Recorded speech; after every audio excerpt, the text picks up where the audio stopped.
Hello, my name is Dorothy Chia and welcome to Dorothy Chia Piano, where I talk about all things piano teaching and piano learning.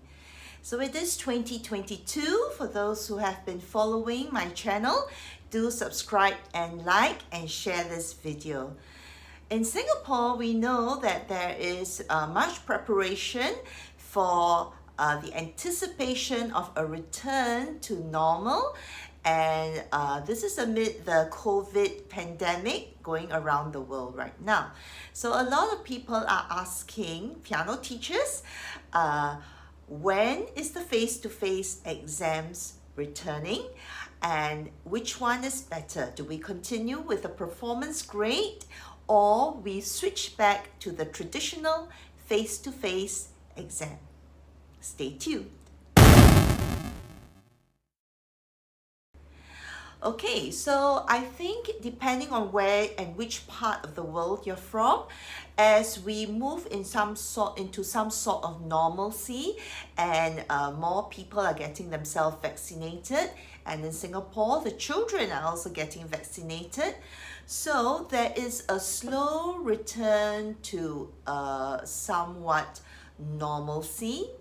And we know that pre-pandemic abrsm exams or piano exams in general are done face-to-face. So examiners fly in from the overseas, and then exams are done in real time, face-to-face, and students go in and play their pieces, as well as the other preparation components such as skills, sight reading, oral for the examiner, and then they are graded on their preparation of the exam. So we are slowly moving back to that. There is high anticipation among the parents and piano teachers as well as students. So I've been getting this question a lot. Which one is better? Should I stick to performance exam or should I prepare now for face-to-face exam? Okay, let's look at the similarity. From the viewpoint of the candidate, that means the exam student, the student who's taking the exam, there are certain similarity in terms of whether you are taking face-to-face or a recorded exam. Okay, one is the amount of rigor that goes into the exam preparation. Okay, you need to prepare yourself to play up to the level, so choosing the pieces from the repertoire list. If you're doing face-to-face, of course, you only need to do 3 exam pieces, and a recorded exam requires 4 pieces. That's because in the recorded performance grade, you do not have the skill, sight reading, oral component.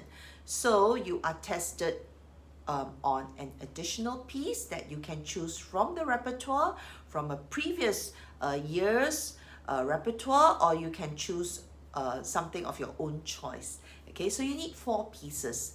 But whether you're doing 3 or 4, you do need a certain amount of rigor, and in playing them, you are also tested on your concentration and stamina. On top of it, your technique, your preparation, and of course all that requires a certain amount of rigor. The rigor in the preparation, whether it's for performance grade or face-to-face exam, is somewhat similar. Okay, you also require an equal amount of concentration when you're playing the piece. In the execution at that moment when you're playing the piece, the concentration is the same, whether you're playing pre-recorded or live in front of your examiner. Concentration, same. So you're tested on your technique, your preparation of the piece, the understanding of style. So in terms of covering what is required for the grade, I would say pretty much the same. If you're the type that gets nervous playing in front of people, then you will get nervous whether you're playing in front of the camera or you're playing in front of the examiner.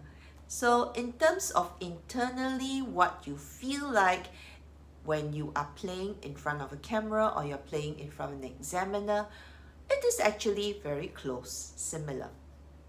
Now, of course, the difference is that in the video exam, you can do many times. You can take many times to prepare. Yeah, if you do one take and you make a mistake, you can say, okay, tomorrow I will try again. So you can take many times to prepare the recording and submit the version that is to your best ability. So in that sense, yeah, there is that second chance. Whereas if you do a face-to-face live exam, there isn't a second chance. You only have one take.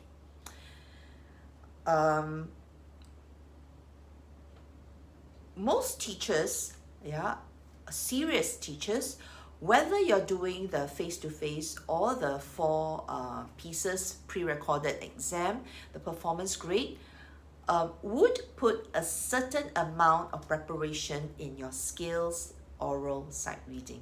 Yeah, they will still go through that.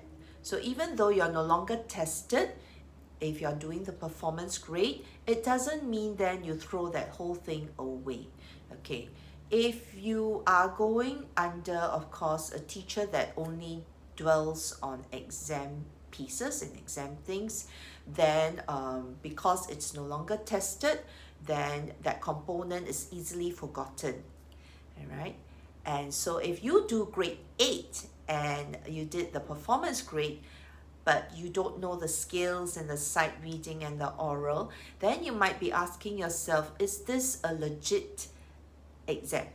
Yeah, since that whole 3 sections is totally not prepared by your teacher, should you do the exam all over again? So my advice to teachers and students is work on musicianship.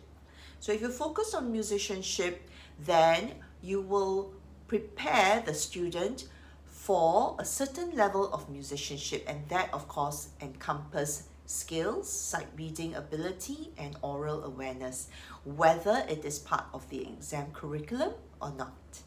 Okay, so there isn't a better or worse, just different.